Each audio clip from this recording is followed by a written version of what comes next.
Does how smart you are actually matter in the marketplace? I just had a conversation with my brother who gave me a really interesting insight. He said that the people in Europe seem to be much more well-rounded and much more cultural than the people in the United States. They just seem to be, again, just generally smarter. And I explained to him one really, really important thing that I think that you need to understand that's watching this.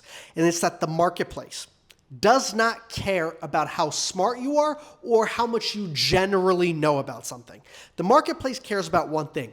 What specific problems are you solving for people and what do you specialize in?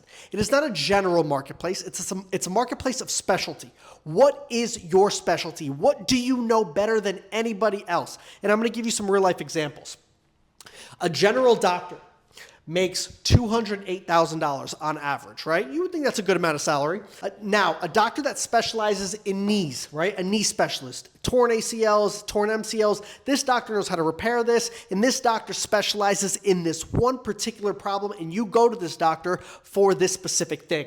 This doctor starts out from $300,000 to $600,000. The big difference here is that this doctor knows a little about a lot. This doctor still has good general knowledge, but he specifically specializes in one particular thing and solves a specific pain point for people. Now, you that's watching this right now, I want you to understand that the person that went to NYU and graduated with a degree and now works a corporate job, you may think that that person is much smarter than the person that owns an auto body shop or owns a blue-collar business like a plumbing company. But if the person that's operating this plumbing company drives a Ferrari and employs a shit ton of people, that person provides way more value to the marketplace than this person that graduated at NYU, even though this person is generally, quote unquote, you may consider smarter because they have a degree.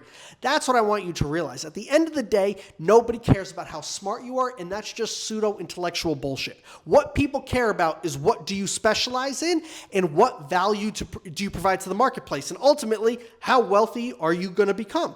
Because you could be a smart guy. I know plenty of smart people, quote unquote, that are generally smart that drive Honda Civics or that are, living paycheck to paycheck.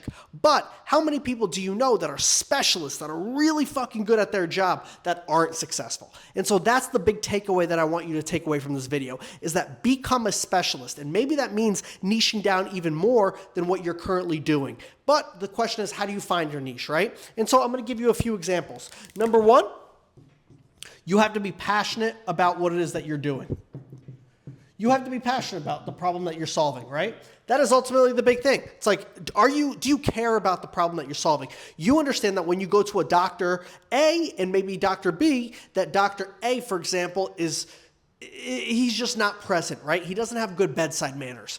Now, Dr. B, on the other hand, is just really, really attentive and he cares, and you could tell that he's with you every single step of the way. That is a massive difference in just the care and how much you feel comfortable being there, right? And so that's important. So whatever business that you are going into, make sure that you're passionate about, what it is that you're going to, because when the going gets tough, it's going to be really, really hard to continue doing that.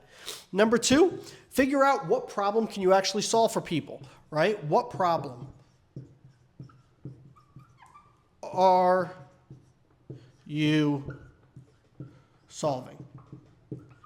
So maybe, you can get real deep in that niche, right? Like what specific thing are you solving? Because ultimately, a business at the end of the day is just a bridge between where the person is now, the prospect, to where they ultimately want to go. And that is kind of what you need to consider, is the person that's ultimately paying you is paying for a result, right? Which is why if you run a business of your own or if you're a coach, people are ultimately paying you for the transformation. They don't care about how much work you do.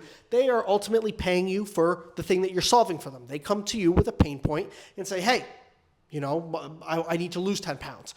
Now, you ultimately are the person that's going to take them from where they are now to where they want to go. And that is ultimately the whole idea of having a business. And the key here is, how can you niche down even more to target specific people that you just know better than anybody else, whether it's moms, whether it's dads, or, maybe even more specific, right? Whether it's dads in their 40s to 60s that are wealthier, maybe they have a different lifestyle. So the point is here, I want you to think about how can you really become a specialist And one, that you're passionate about, and two, the problem that you're actually solving for these people. How can you be the go-to person that is looked at as that guy, you know? And that's ultimately what you need to consider, because being a generalist is only going to get you so far. Number 3 is experience.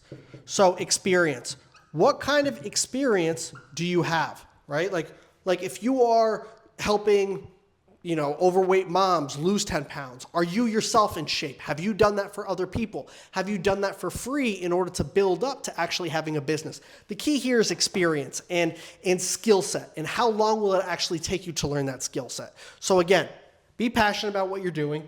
What problem are you actually for solving, and for what type of person? Really get specific in terms of your target demo, and make sure that it's big enough, but not too big to where you're targeting everybody. Because if you're targeting everybody, you're ultimately targeting nobody. And last but not least, do you have the experience to back up what it is that you're actually selling and the results that you're going to provide for people? Because you don't want to take money from people and then not be able to provide the service that you are ultimately, you know, selling. Right? You want to have a good reputation, because a reputation is very easily destroyed, but very hard to build. And so again, experience, that's ultimately going to be the most difficult. And for myself, I've managed a social media agency now. And for me, it took a lot of years of working for other people. I've managed social media for Mike Tyson, Brendan Schaub, Steven Crowder, Mark Sanchez, and a ton of other people. But it took me working for free, getting my foot in the door, and then getting all that experience working for other people, and then launching my own agency where I help podcasts and as well as UFC fighters and entrepreneurs. So it's really high net worth individuals is kind of what I bracketed to, and that's my niche. But yeah, and a niche could be really specific or it could be a little bit less specific, but ultimately you want to have a solid idea as to who you're targeting. You want to run ads or you make content, you want to know who it is that you're speaking to and the problems that you're able to solve for people. Guys, thank you so much. That's my quick rant for tonight. It's about 11 o'clock at night. I had to get this off my chest. If you guys like this type of content, follow me for more value. I help young men, particularly in the beginning stages of their business, survive, thrive, and basically I'm in it right now with you guys, and I'm giving you lessons that I learned along the way, as well as lessons that I've learned from big mentors like Mike Tyson and a ton of other celebrities that you guys look up to. So hopefully this helps. Subscribe to the channel. It really helps with the algorithm, and I'll catch you guys next time.